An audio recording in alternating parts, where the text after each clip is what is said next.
Welcome to the NHL 94 podcast, part of the CBP Media Network. This podcast is dedicated to the greatest game ever developed, where I will talk about the development of the game, tournaments and matches, our stories about NHL 94, the people that make up the NHL 94 community, the games won, lost, and the chirps that need to be heard around the world.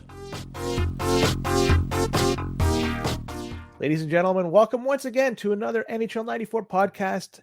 I'm your host, Len the Legend, and today I am joined by a relative newcomer to the community, just like myself, and he's made quite a splash, hopefully just like myself too, or maybe I'm pumping myself up too high. But the gentleman is McMarkis. How are you, buddy? Doing well. How you doing, man? Living the dream, as always. And you know what? It's always a good time to talk about NHL 94 with somebody who is enthusiastic with the game, and along with a few other things as well. And it's also a real good thing that I took a break from playing. I got absolutely demolished a few moments ago. So it's good I take a step back and just talk about it rather than continue playing and getting wrecked along the process. But yeah, McMarkis, I'm going to give you the chance to introduce yourself, just like everybody else. I'm curious, like your background in terms of how it is you came across NHL 94. Everybody's story is a little bit different, but I love hearing their story. So I want to hear yours, like how you started your 94 journey and how you came to today.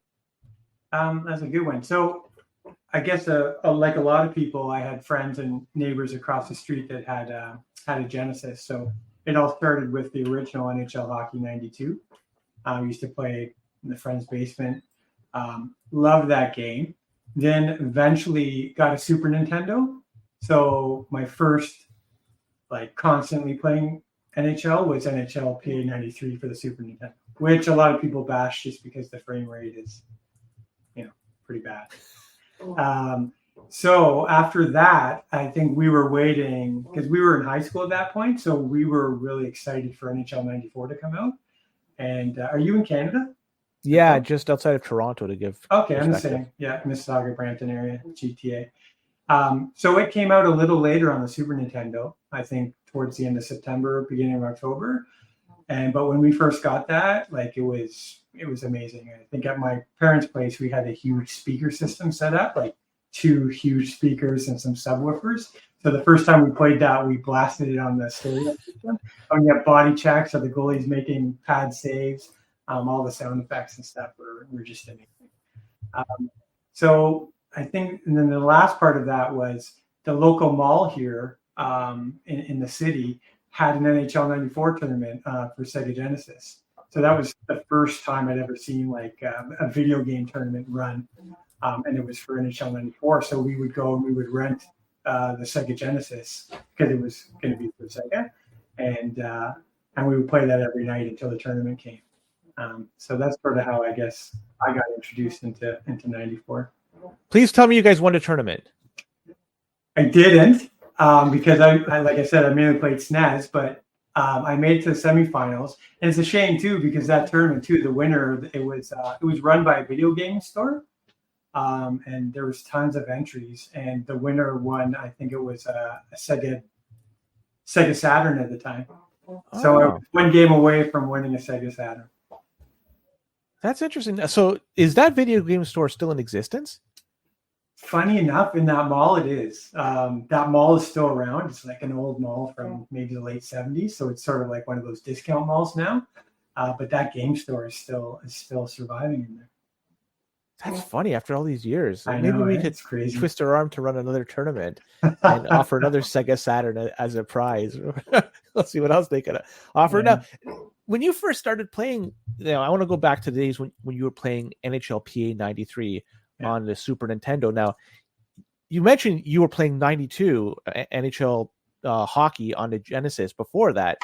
So when you started playing NHL PA 93 on the Super Nintendo, did you notice immediately that there was a frame rate issue? Even at your young self, you could tell there was something just not quite fluid with the. I think at that age, I don't know how smart we were about frame rates and stuff like that, but you could tell everything was cornered. So in NHL PA, when you turn left, it was almost like a straight turn left. You turn right, a straight turn right.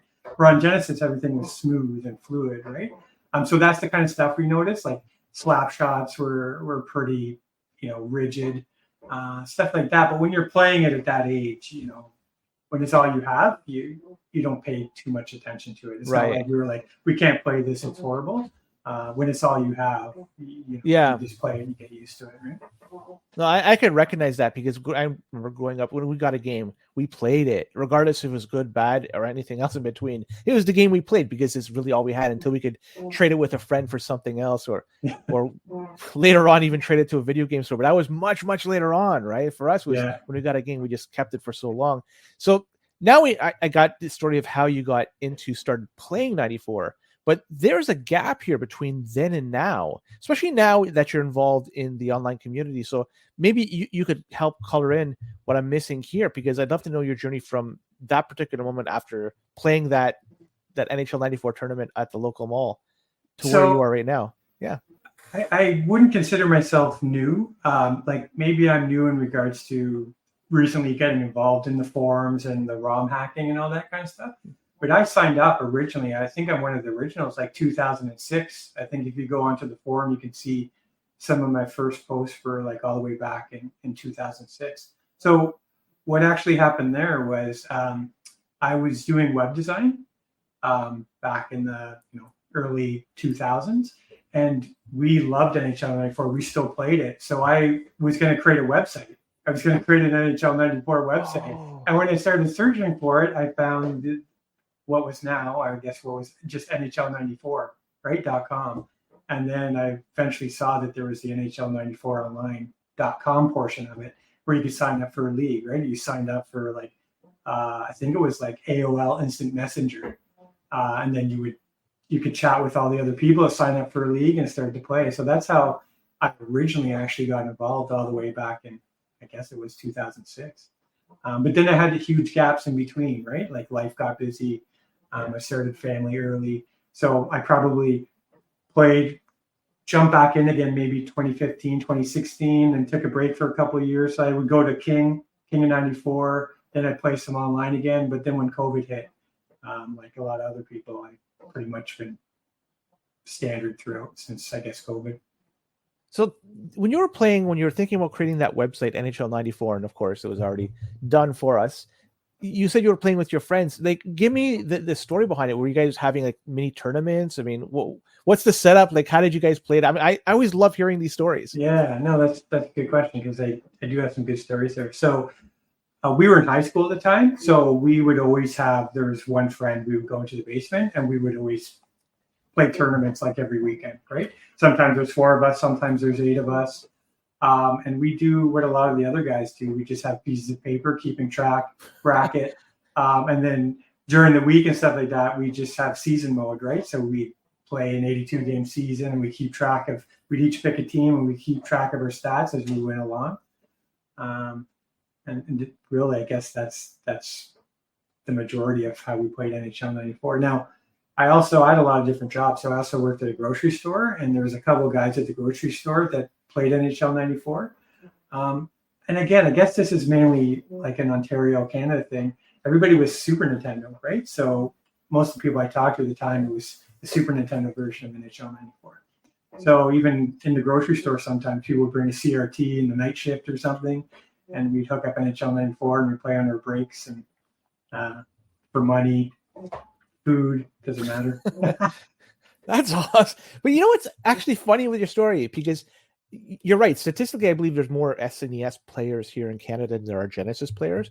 But myself, when I was growing up, I only played 94 on the Genesis. I never saw the 94 in the SNES because myself, my friends, everybody in our close circle had it on a Genesis. It was very odd that like our small circle was the total opposite versus what's going on in reality in the greater part of Canada. So I mean, I just wanted to put some context here. It's just, I don't know. I never played the SNES 94 till actually really recently, and it was actually pretty interesting to play it. It's almost like pockets, eh? Like, because at high school we used to have, when we would play it, there were other groups of people that had Genesis, and even back then, it was always Super Nintendo versus Genesis. Yeah. So they would bash the Super Nintendo version.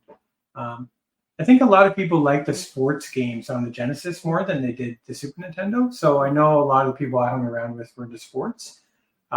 So a lot of them, it was a mix, half and half. Some of them had Genesis, some of them had Super Nintendo.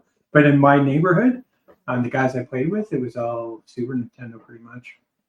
Yeah, and that's the flavor we always had was Genesis. At least the appearance had it was better for sports games, and SNES was way better for RPGs if that was your jam. And there was a lot of good ones and I love both systems. I'm not going to say one I like better than the other, but each of them had their pros and cons, and it was good to have get exposure to both of them.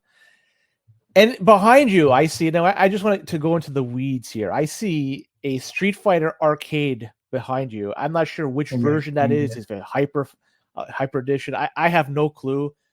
Talk about it, because I know you're big into fixing up arcade machines, and I like Street Fighter. I play it. In fact, I watch videos of competitions all the time. So I want to hear a little bit about that cabinet behind you.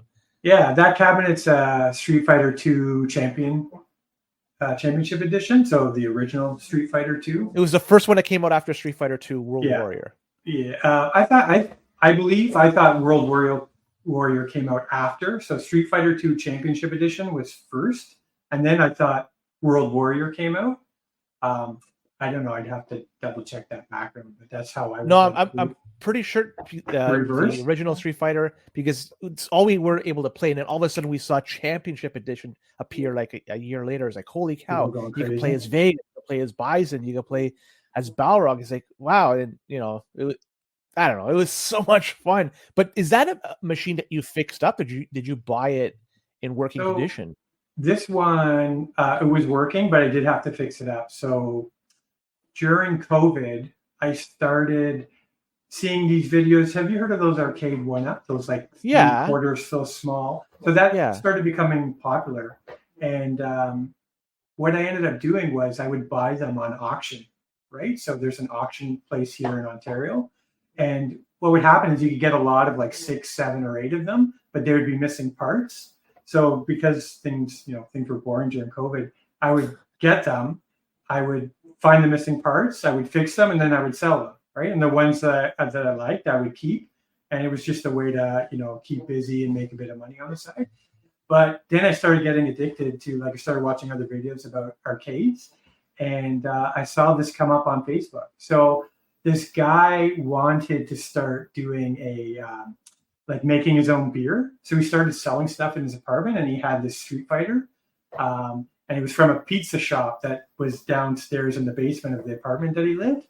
And so it had stayed in his apartment for like 15 years. He's like, I had enough of this. I want to raise some money to start brewing beer, different types of beers. So I bought it. First one, $400. Got the van, went, picked it up, threw it in the back of the van, brought it home. And the monitor was like all discolored. So I had to start learning how to fix CRTs, cap kits, other people in the community who fix arcade games and how to do it. So everything else worked. It really just needed a monitor recap and fix up. That was about it. How do you discharge the CRTs? I want to hear the proper way to do it. So I was watching that video you did with Dangler, and where you gave a bit of a warning there about, there's like a huge, you have the potential to fry yourself, even kill yourself if you hit that anode cap at the top of the CRT monitor, right? I have a tool, a homemade tool. It's like a stick. It's like a very long. I just get a screwdriver, and you hook up some wire to it to discharge it onto the frame. Of whatever you want to discharge to. So you got like an alligator clip you clip exactly, onto. Yeah. And it's duct taped to a hockey stick. So I can just, do it from far away. Yeah, exactly. Get the screwdriver into the anode cap, and you see the spark, and that's it. It discharges to the frame, right? Now, some of those old ones you have to be careful with. Some of the newer CRTs, they automatically discharge. Like they have these slow discharge capacitors in them. So as soon as you shut them off, it's already discharging. So you can't hurt yourself. So maybe some of the CRTs Dangler had, you really didn't have to worry about that. But the arcade monitors from the 80s and 90s, you really got to be careful with those. You got a particular arcade cabinet you like to work on best? Is like the Donkey Kongs? Is it the Pac-Mans? Is it the Street Fighters? Like which ones do you prefer to work on? Or I was always a sports guy, but growing up in the 80s, so I do like some of the old ones, like Miss Pac-Man, Galaga, Arachnoid, Donkey Kong. But for the 90s, I loved like the Open Ice 2-on-2. Yes. NBA Jam Tournament Edition. Yes. Obviously the Street Fighter Championship Edition. There was a racing game I used to love called Super Sprint or Championship Sprint. Loved it with the steering wheel. Yeah, three players. Yeah. So that's sort of what I started collecting. So in my basement or the main floor, I have like an NBA Jam cabinet that I converted. I put a computer inside, so it still has a real arcade monitor in it, but it's hooked up to a computer. And so I have like NBA Jam with the Jordan ROMs on it. So Michael Jordan's in that game.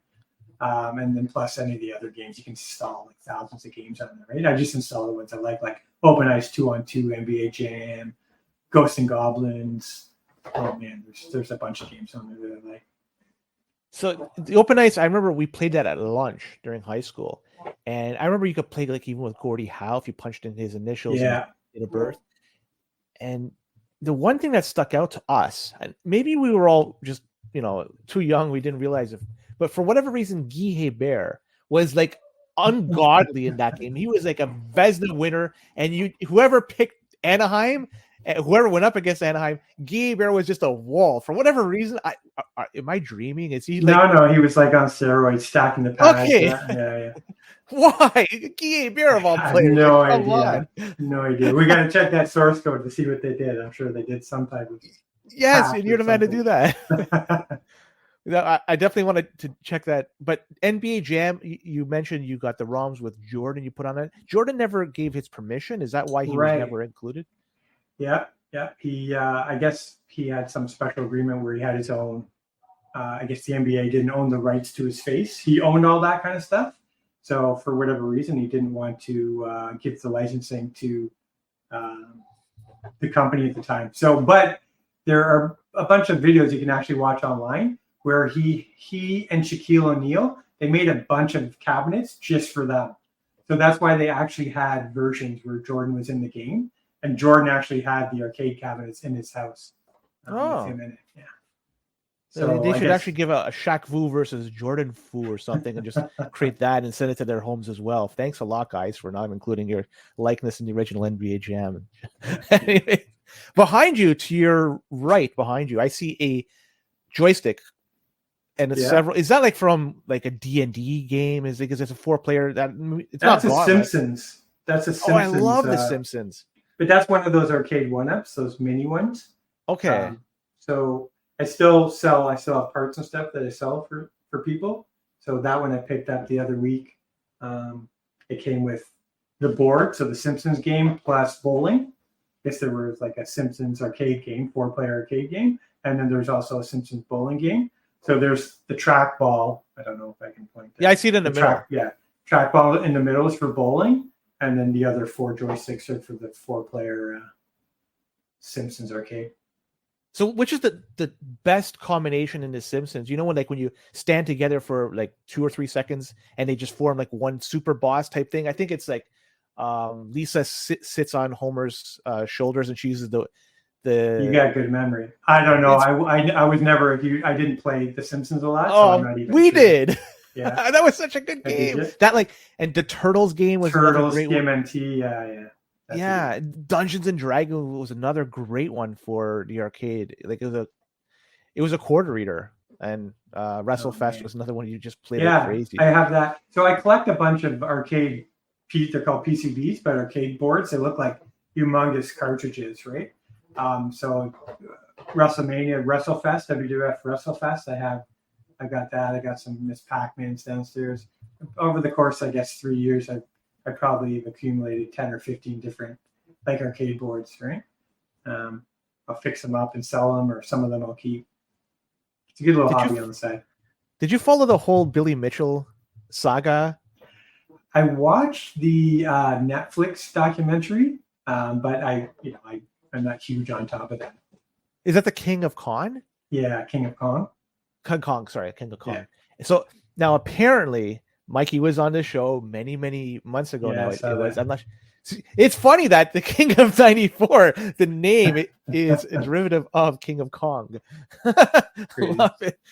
Do you do even like computers? Like do you do retrowriting of computers and stuff like that? Like I'm looking at like 8-Bit Guy. I'm not sure if you ever followed him on YouTube, but Yeah, I've watched some of his videos. Yeah, do you do some of that stuff too?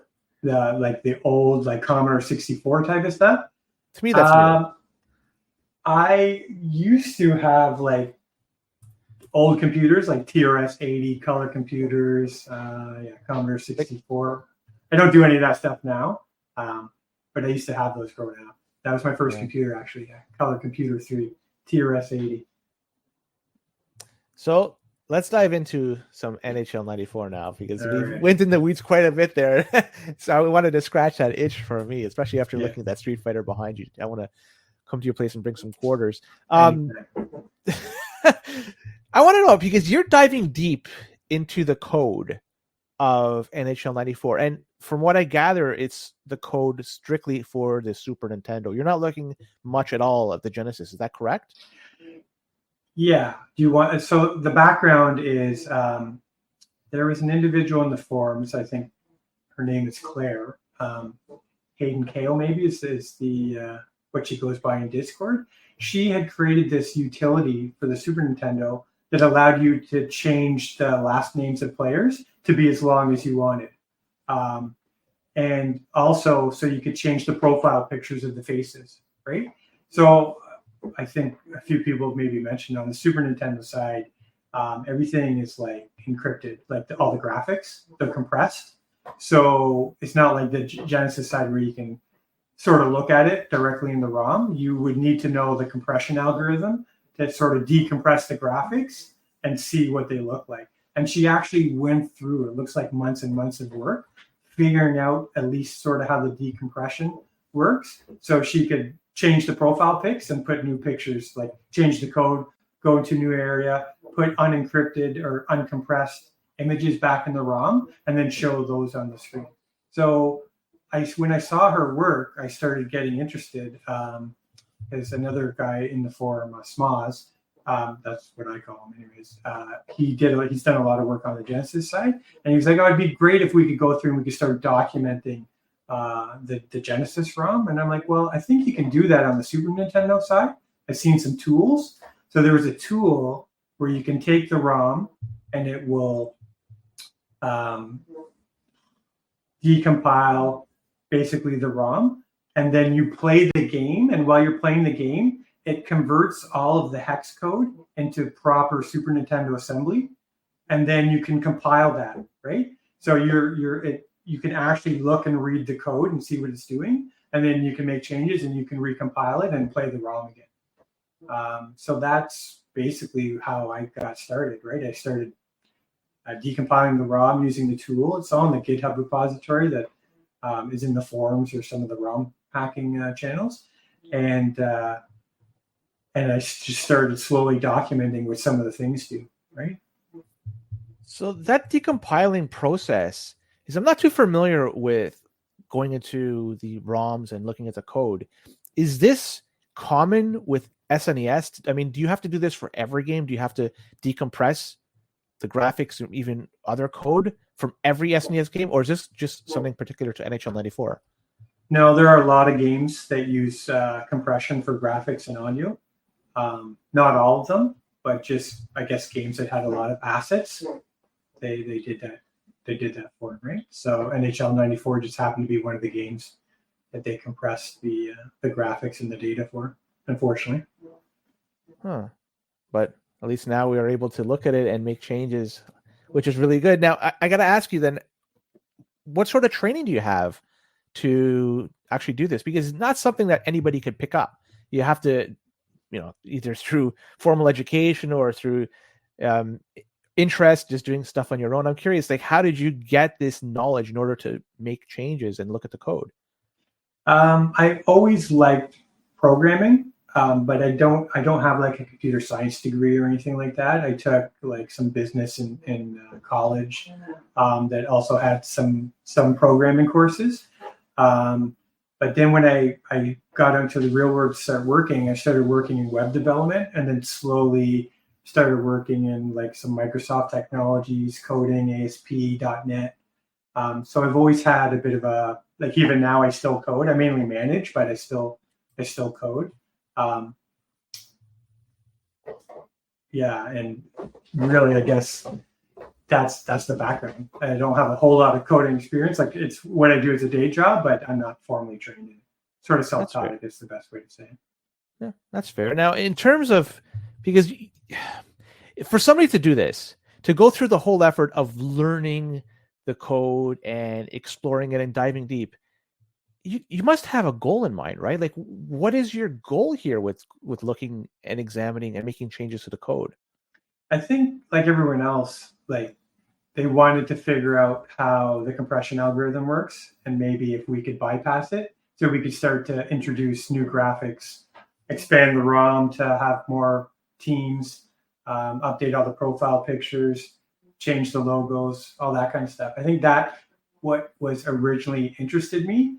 But it's a lot of work to try and learn assembly and Super Nintendo programming. So basically, I think I just focused on understanding how the Super Nintendo worked, and how to read assembly and write assembly before I got into learning, how can I understand how the compression algorithm works, and how can we write something that will bypass the compression algorithm. I think that's still further down the road.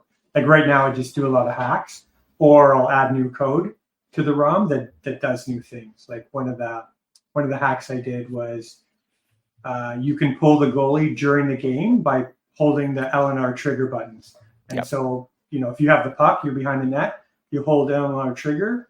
I play the beep, and the goalie goes to the bench, and the extra attacker comes on. And you can do it to put him back in the net as well. So you don't have to hit start, pull your goalie. You can do it during gameplay.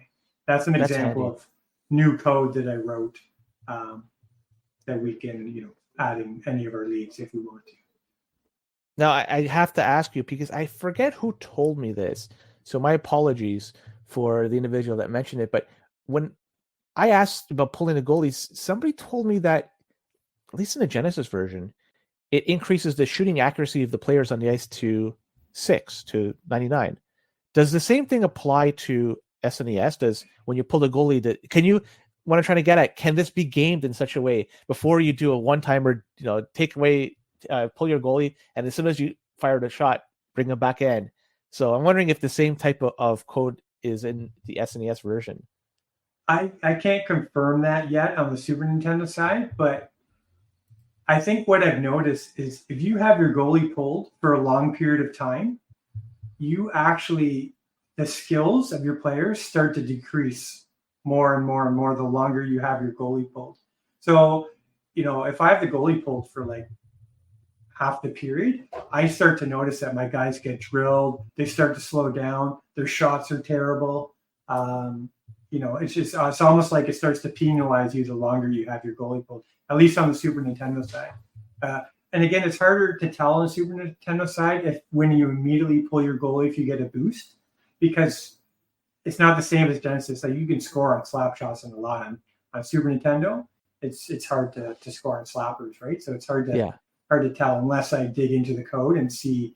I just recently started looking at the code where I can see the boosts, so I can see when the game starts, it goes through every person on the ice, and it will tell you for each attribute.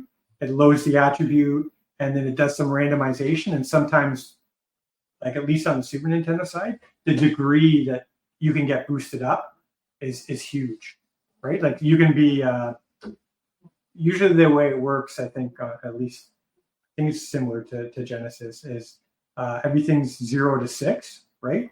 And then it converts that to a scale of 0 to 15.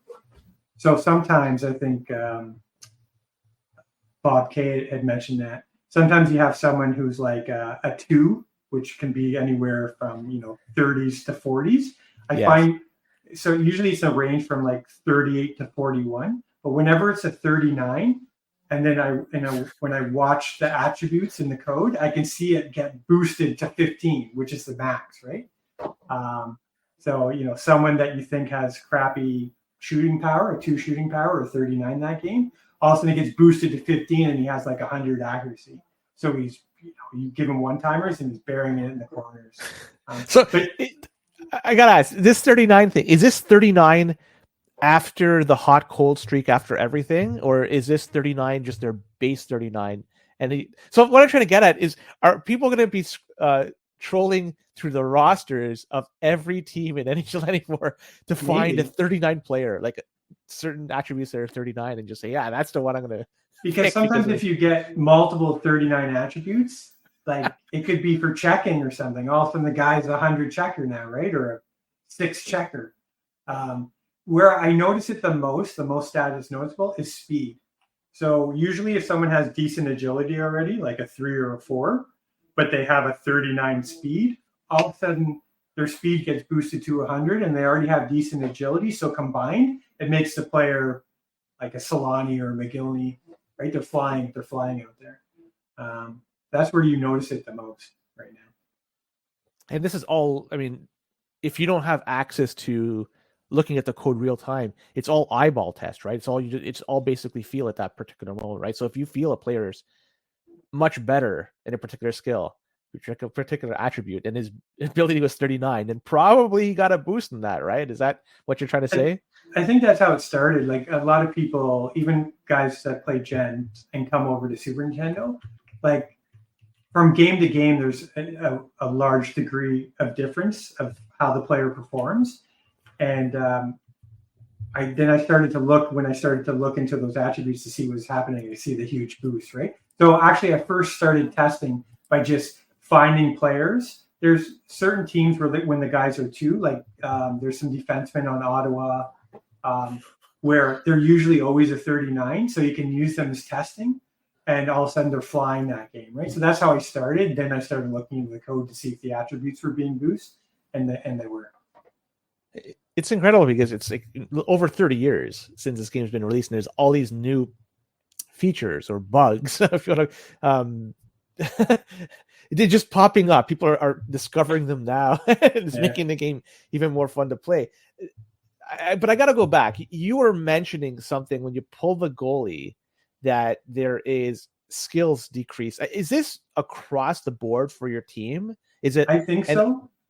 Okay. I think so. I haven't looked at those attributes. So those attributes that I said, I've been starting to learn how to watch. So in the emulator, you can pull up the debugger, and then you can say, okay, player 1, what are all the attributes and what are their current values? I'm starting to like record that and spit it out to log files. So that's something I'm going to work on next, is when you pull your goalie, I want to see if those numbers start to decrease or not, and how they decrease. And I'd love to know what intervals, if it's a set interval, like every 15, 30 seconds or randomized. That's first one I'd love to know. And secondly, I'd love to know if you pull the goalie and, attributes get decreased over a period of time.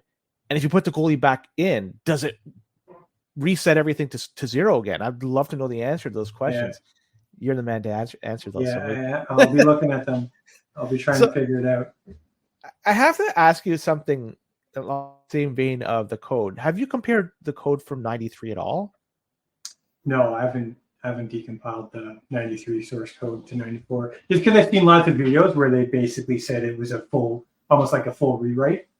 So I don't think that there will be a lot of similarities between the code.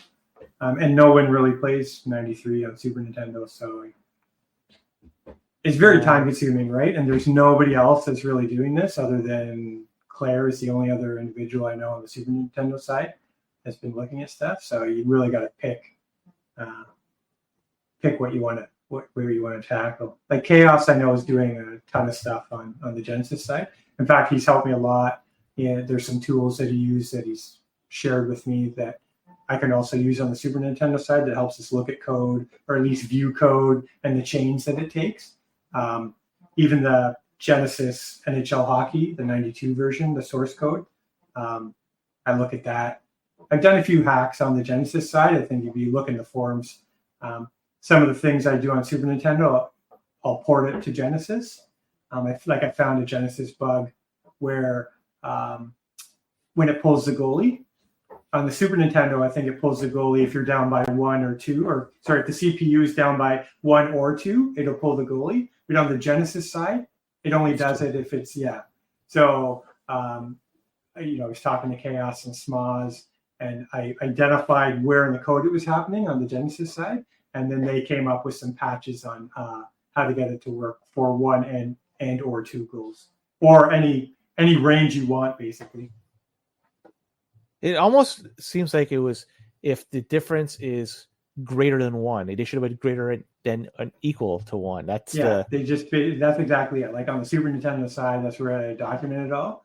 You can see where it does all these checks, and then it basically says, hey, if it's greater than 1 but less than 3, pull the goalie, right? And then the bug on the Genesis side, they should have just done the same thing, but they did. So the reason I asked you the question with 93, because I was hoping that maybe there would be a way to incorporate one aspect of that game, and fighting. Fighting is something a lot of people, they either, I guess, love or hate, but it's another variable in the game. And so in your eyes, is there any possibility on the SNES side of fighting somehow being reintroduced into the game? Because you must have seen that documentary with Mikey, and he was talking with Mark Lesser, and they were talking about fighting. It was in one of the initial versions of the game, but through the whole duration of the programming, it was pulled out for reasons that's been talked about quite a bit.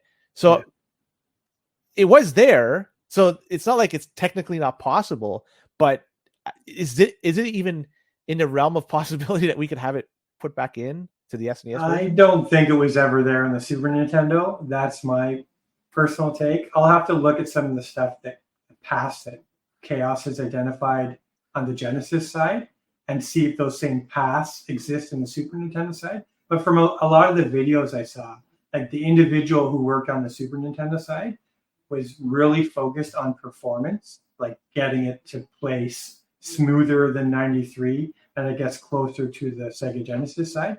So, and the time frame in which he had to do this, I mean, everybody keeps throwing out there that they built it in 3 weeks. They took the source code of Genesis, and then, the Super Nintendo side, I very much doubt they built a game in 3 weeks.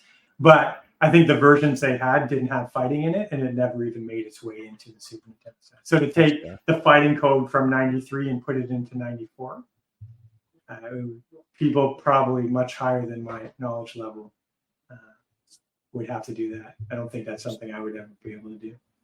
So based on your abilities and other people's abilities, are any sort of features you want to include that's not there already? That's a good question.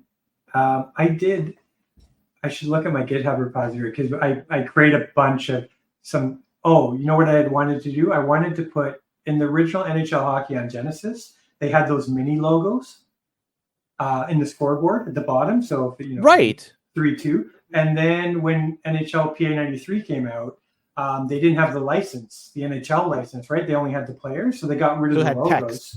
They just had the text. And then 94, they got the license back, but they never brought those mini logos back, right? So that was something I was looking at wanting to add back in, mini logos to both the Super Nintendo and the Genesis version. But in regards to functionality, I've just been working on little things like on the Super Nintendo side, there's so many posts in Super Nintendo. Everybody complains. That I want to talk about, because in your GitHub, you talk about disable goal post bug. What is that? Yeah. So what I did here was I eliminated when you would normally hit the post, it's going to go in the net now. So the Super Nintendo code, it's really, really tight. Like the code that checks to see if you're hitting the post only is run if it knows that you've beaten the goalie 100%, right? And then even that code, it's so tight. Like, you have a small space between where you've beaten the goalie and you're hit the post. I've changed it so when it sees that you hit the post, it's just going to drop to the normal code that it would run, which is a goal, right? So there's multiple things I could do. Right now, I just did it. I removed the side post, but I could do it where it still keeps the top post, but removes the side post, or I could randomize it and just make it randomly decide if it wants to hit that post or not when it normally would hit. But right now, I actually just removed it. Right, so you get a lot more goals. Does the community prefer that type of setup? I just recently, so I really only started doing this stuff in December. So December, January, and February. And then I worked on creating like a little application where you can drag your ROM and you can apply whatever patches you want to the ROM, right? So I haven't really introduced any of these in a league yet. I think that's what I want to do next. Maybe I'll work with Kids Wasted. So Kids Wasted is an individual on the SNES side that runs a lot of Super Nintendo leagues. Yeah, he's very active. He is. He's a great guy. And maybe we can run a league where we enable a lot of these patches I've done. Like one of the other patches I did is 1 minute penalties. So they've had that forever on the Gen side. When they tried to do it on Super Nintendo, there was a bug. So as soon as you change it to 1 minute, the game would freeze. So I fixed that, and now we've started to introduce that in our SNES draft league, where we have 1 minute period penalties now. That's amazing. I'm now part of a league that has the 1 minute penalties, and it's so much more playable. As a player, like I call myself as the guy that's the most penalized player in '94. I'm happy to see that, because then I'm sending guys to the box as fast as I can, but at least they're only there for a minute or less, which is not too bad. I could deal with it, but yeah. Anyway, I gotta ask you a question. The professor was just on this past week. We did an analysis on the Smythe division. Both he and Bob Kodalski did it. And one thing he talked about, the professor did, he was mentioning that in the documentation, either on the box of the SNES version of NHL 94 or on the manual, it said that defensemen hit harder or hit better than do forwards. So the question I want to see if you have an answer for it. If there's two players that have the exact same everything, weight, checking, everything is the exact same, and one is a forward, one is a defenseman, does one hit better than the other, or are they the same in terms of hitting? I haven't looked at that, and I own the manual, like I own the game in the box still, so I want to look through that, because I did watch that video, but I don't recall seeing that anywhere. But it's probably possible that it's there, because I know recently someone was going through the manual and they saw that you could like poke check using the goalie. And I think the majority of us didn't even know you could do that. I think you can hit the X button when you're the goalie, and the goalie will try and poke check the forward, right? I'd say the majority of us didn't even know you could do that move. So I'm sure there's little things like that are in the manual that we just we didn't know. Like there is another thing in the manual that talks about hitting after the play.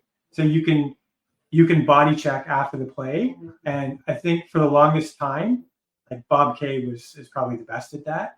We thought that those counted as checks, but I actually went through the code and I put like triggers on when a check counts and when it doesn't count. And once the whistle's done and you check someone, it doesn't count as a check.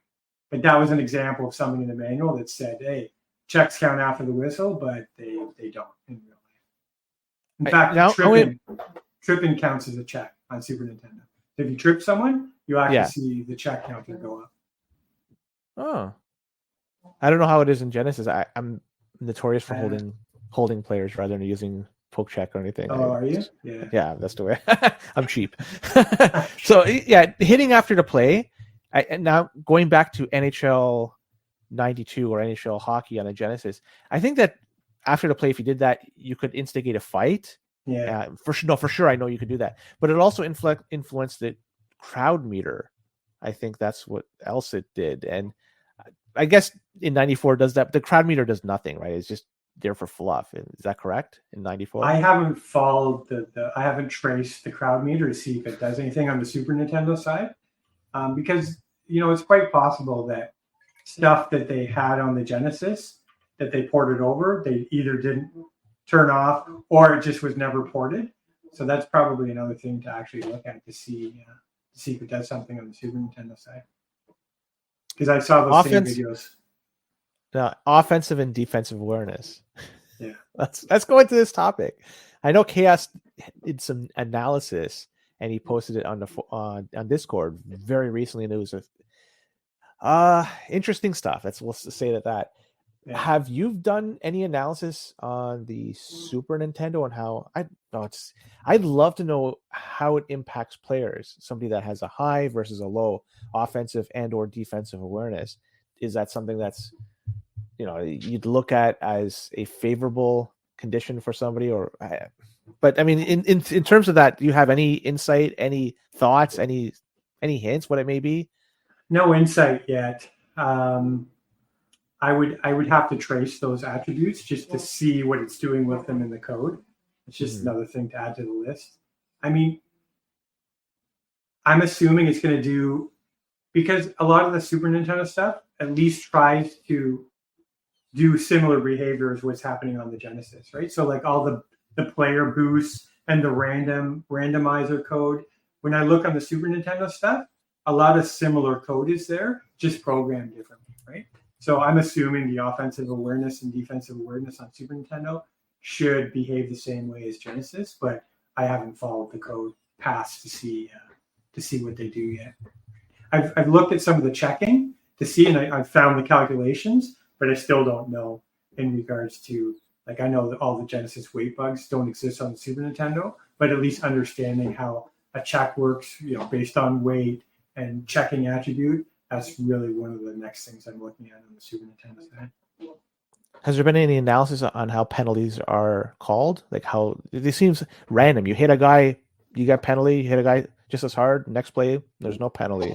I was looking at the penalty shot stuff. So Kids Wasted had asked me if there was a way to turn penalty shots off. So in Super Nintendo, when you turn penalties off, penalty shots are still awarded in the game. So he wanted it. Hey, if somebody wants to turn penalties off, I also want to be able to patch the game so it won't call penalty shots as well. So I started looking at the code of how that works when you cross the line, you and the puck cross the line on its own, how that works. And I was actually able to disable it, right? So I gave him a patch where you can turn penalty shots off if you want to. That's the same as Genesis, because Genesis, when you turn off penalties altogether, penalty shots are, you can hit a guy on a breakaway. Yeah. Now in terms, I want to go into your personal play in terms of playing NHL 94, and because you might have an interesting viewpoint on certain things, like more interesting than somebody else that just simply plays it, because you're looking at the code. So I'm going to just use that as to, help pave the way for my question here, because the attributes for players, I'd love to know, in your eyes, what would you rank in terms of the highest to lowest? Like, which is the attribute that you think has the best impact on a player? And then you can go down the list. I'd love to hear what your ranking is for all the attributes. I think weight is pretty high up there. I agree with a lot of the stuff that Bob K and Prof talk about. Like, weight to me is an important attribute. I like shot accuracy. Speed and agility go hand in hand. So that's an example of where I've looked at code. If you have poor agility and good speed, like when I mess with the code and make someone have poor agility but high speed, they're still slow as molasses in the game. So they sort of go hand in hand, right? If you have decent agility and good speed, I find is a good combination. So Randy Wood is not a very good player in your eyes. No. Okay. Someone that has like high one and low the other, especially in statistics that are sort of tied together, like shot power and shot accuracy, I believe are tied together, right? Speed and agility are tied together. I believe weight and checking can be tied together, right? You see a lot of balancing where sometimes there's a smaller guy, but they give him good speed and decent checking, and he can drill a larger guy from behind at Super Nintendo, right? He's got so much speed and agility and checking power that he just knocks him down all the time.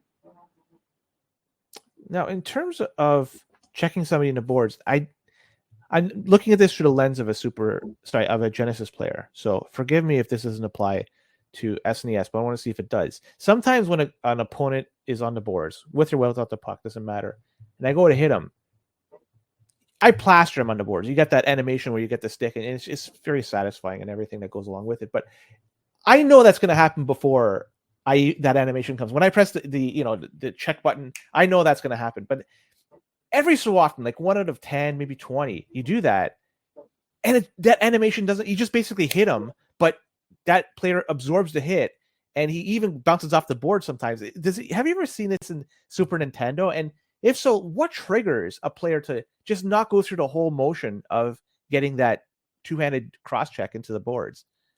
I think it's just timing in regards to when the code gets executed, because it's always in a loop, right? It's doing this loop. So the point that you hit the button and where you are and where the code is running usually is when an animation gets missed, right? I don't see it a lot on the Super Nintendo side. Like if Bob K, you're in the corner and Bob K hits you, majority of the time you're getting knocked down, right? It's playing that animation and down you go. Very cool. So maybe it's just me, but it throws me off because, when I'm doing that, I'm expecting the hit. I'm expecting the guy to go down. And when he doesn't, it's like, oh man, like I got to, I have to reprogram my brain to like, okay, something else has changed and now I have to change course. But either way, I want to now go into, you've played King of 94. You mentioned it before. You mentioned it earlier in the show. What was your performance in those tournaments? I only play on the Super Nintendo side in King 94. So online leagues, I play both gens and Super Nintendo.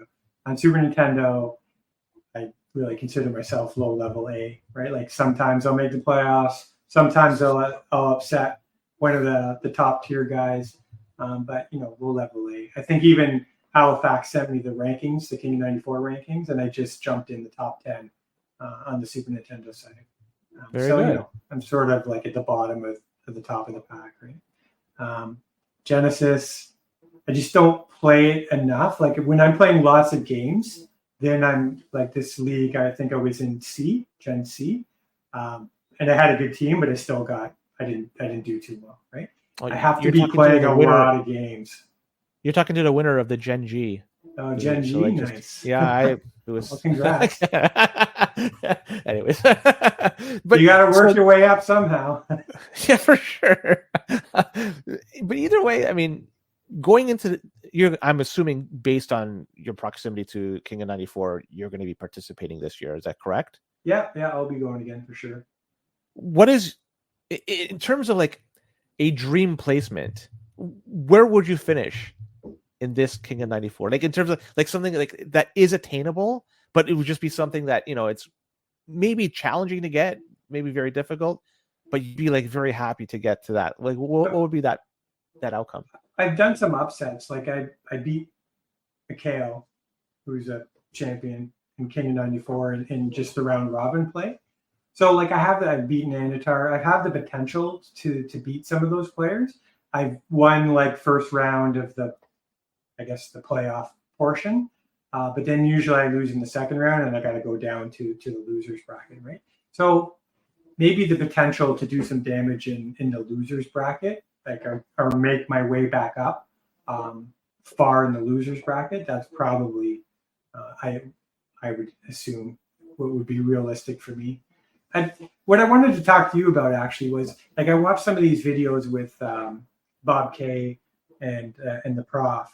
And what I'd love to see is Dan TML used to do these videos with AJ where he sort of gave him advice on like tactical, like working the puck back to the defenseman, working it back to the forward, when you should shoot, when you shouldn't. Like I find that those top players, they're doing something different, right? That they can't articulate to us, or that we just haven't asked them well enough, right? Like, are they constantly pressing B? Like Prof said, he does a lot of tripping, right? When the guy doesn't have high weight or he's a lower weight defenseman.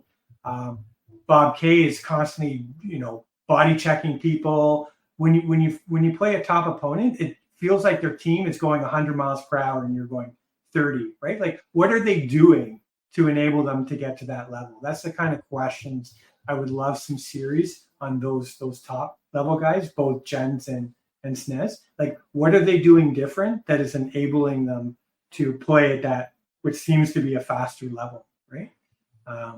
Because the line changes, like who to put on the lines, I think that's good when people are pretty even or they're first learning. But like once you want to get to that next level, it's about like style of play, how you're pressing your buttons, how you're avoiding checks, all that kind of stuff. I think there would be some neat videos on that. Would be pretty cool. There's so much meat on the bone, and a lot of ideas I have. The problem right now, it's lack of time is number one, but this summertime is going to be challenging to do anything like that. So there is a lot I have on a drawing.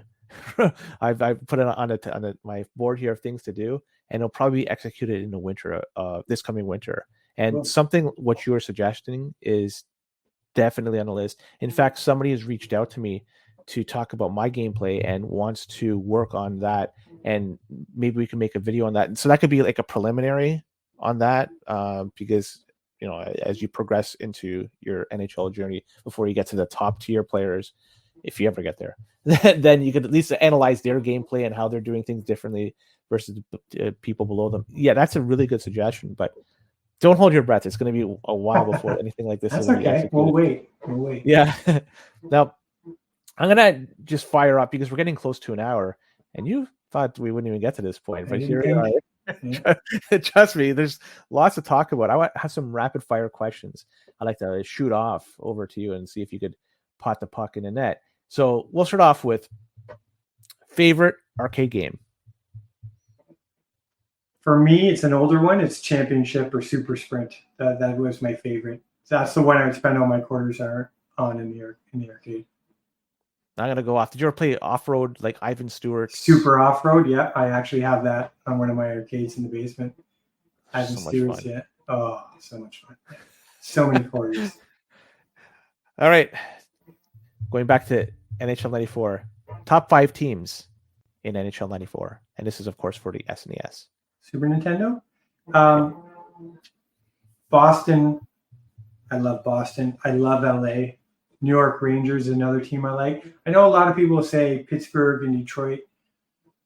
I struggle with them for some reason. Like I said, Boston, New York, LA. I love Calgary, and I know you had the Super Nintendo video the other week on Calgary because it has a lot of like Joel Otto, a mix of Roberts, guys that can hit, even Suter, McKennis, and I love me a speed team. So like Winnipeg, I like Winnipeg. I like Buffalo. I know they're lower end tiers, but those are the teams that I sort of tend to gravitate to. So not a big fan of Mario Lemieux in a game? I love Mario. It's the rest of the Penguins that I just like. Stevens I couldn't stand, so I put Francis in, but then Francis is slow, they can hit like crazy, but I don't know, sometimes I just struggle with them because they're a little too big, right? Toughest opponent you've played so far? Probably if I were to look on the forums like head to head, I think the Prof always kills me. I love playing against Token. Token is a guy that he's been off for a little while, but he's very good. Probably, I wouldn't say he's underrated. He just doesn't play a lot, but when he plays, he can beat the majority of guys. So, and of course, Bob K always dominates people. The worst starter in a game, Scott Mellenby or anybody else that you could pick. Who's the worst starter in the game? Scott Mellenby is pretty bad. He is, but is there somebody worse? I'm sure there is. I've just never really thought it from that perspective. Like, I don't know. I'd have to. You caught me off guard. I'd have to go through the list and see. Scott Mellenby is pretty bad. You're a big Scott Mellenby fan? Why were you a Florida? No, I have nothing. I'm not a Florida fan or a Mellenby fan. He was, a pretty good player, and nothing to, he wasn't outstanding, but he was a solid player back in the day. But they did him dirty by giving him the 1 speed in the game. They just made him like virtually unplayable, which is too bad. He was a mucker, right? But anyways, what's your most memorable win in '94? I probably beating McHale in King of '94 and just the regular round robin. I think that was considered a major upset at the time, right? I think even that King of '94, he may have almost gone undefeated. I may have only been one of his one losses. So that's probably my biggest win so far. Hang that on your mantelpiece. Most devastating loss. Oh man, probably against Anatar. I've had quite a few matches where I've been up ahead on Anatar, and he's come back and he's come back and beat me in overtime in like a 7-game series. So yeah. Goalie ratings. Do you put any stock in that? No. Super Nintendo? Yes.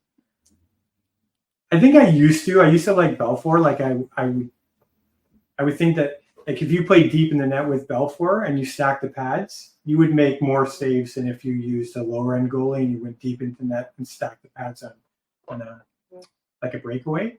But in regards to shots and all that kind of stuff and moving and left and right and all the save animations, there doesn't seem to be much of a difference there.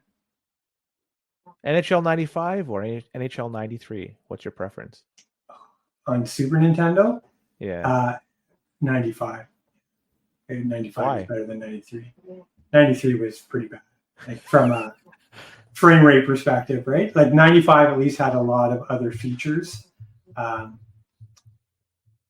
93 just had the fighting and poor frame rates. Like because there was nothing else before it was good, but as soon as you get to 95 or later, then you compare the two, yeah, it's 95. Sure. You ever played 94 on the PC?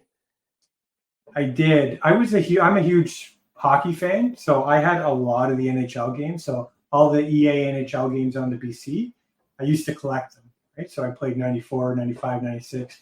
I used to play online league in 96, back when it was like a phone, a dial-up modem, and they would run a league online and you'd have to call somebody's house and play against each other. Now, was that a 14.4, 28.8, 33.6, 56K? 33.6 back in those days. Okay. So that was the fastest dial-up that you could get. And it was brutal because you're like waiting 2 seconds for the guy to move and then see it on the screen. But is a US Robotics Sportster, I'm guessing? Yeah. I used to have V Everything and US Robotics.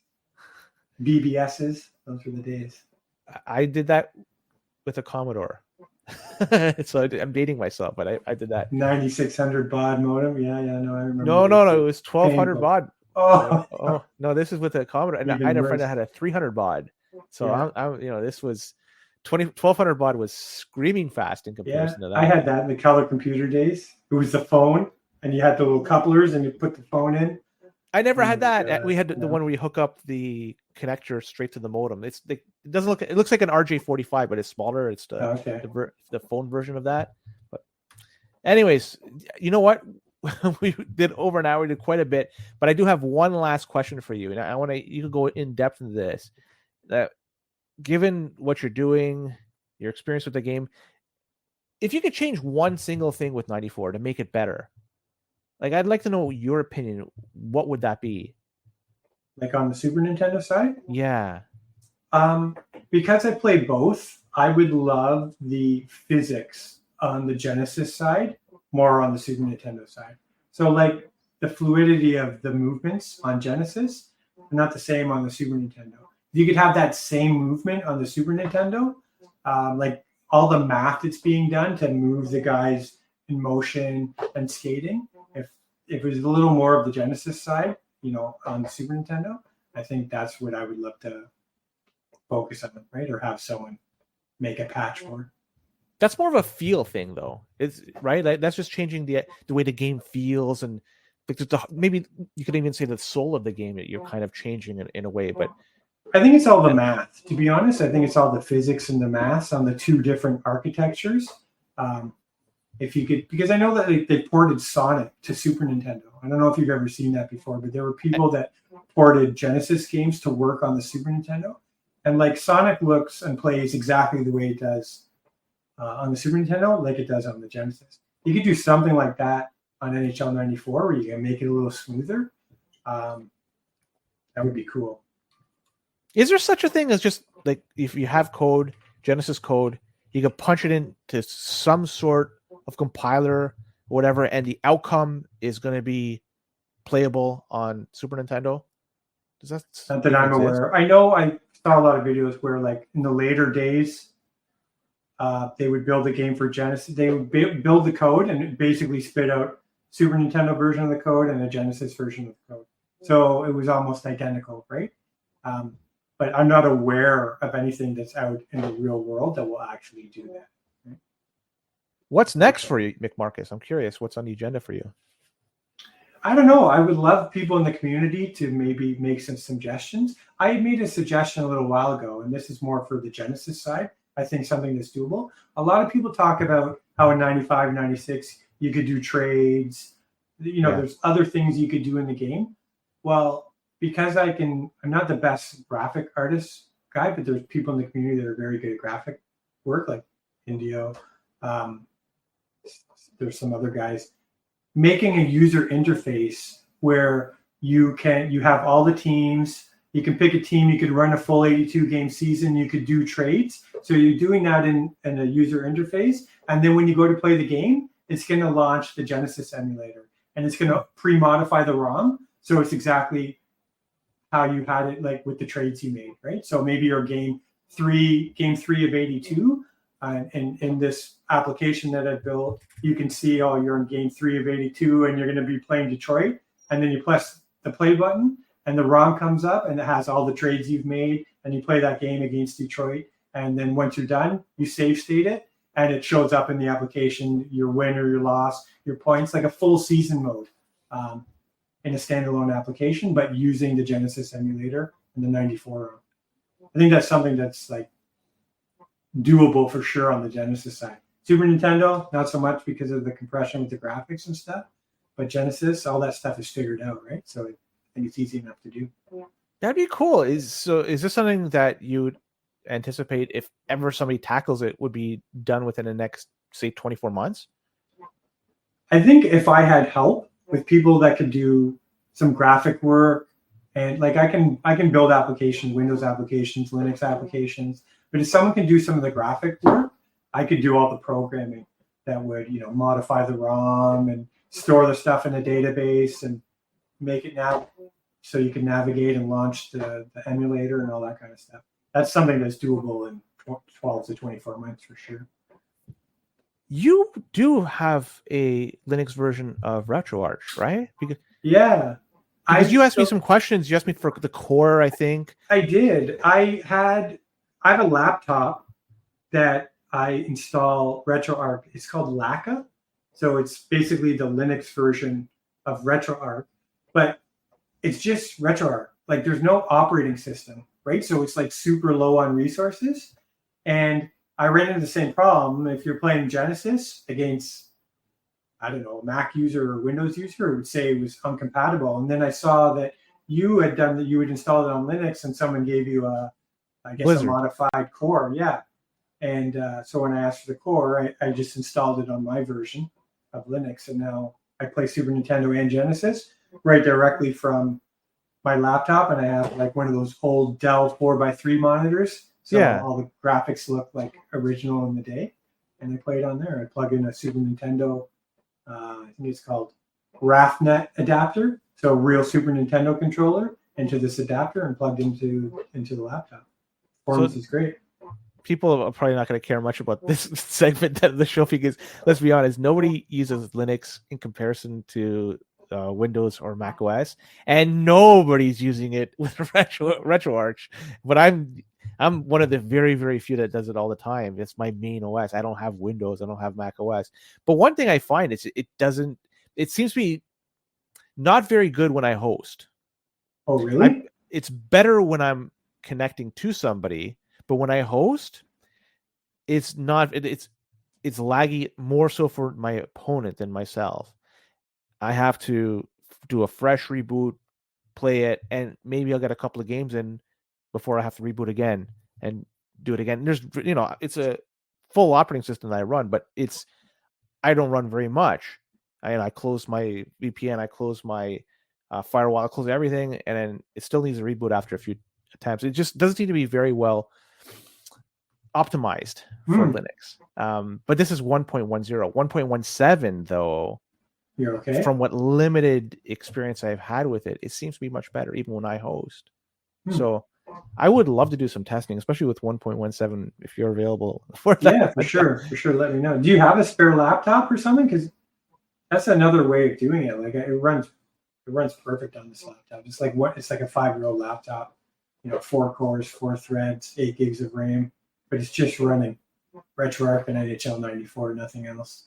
Yeah, no, the only other one I have is a spare laptop. It's in use for something else. So really, I'm forced to be using this. I mean, it works. I just have to work within the limitations of it.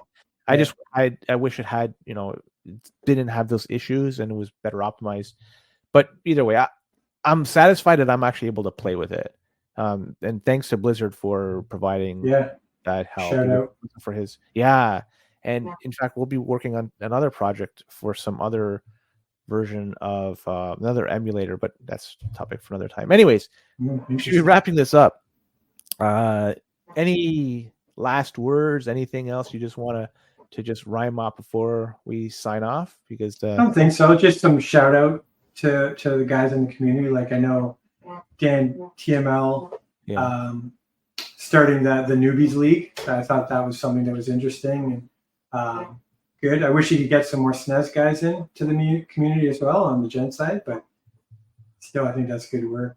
And again, Smoz and Chaos for helping me with some of the assembly coding and all that kind of stuff, some of the tools. A lot of good guys in the community. Just wanted to give some shout outs too.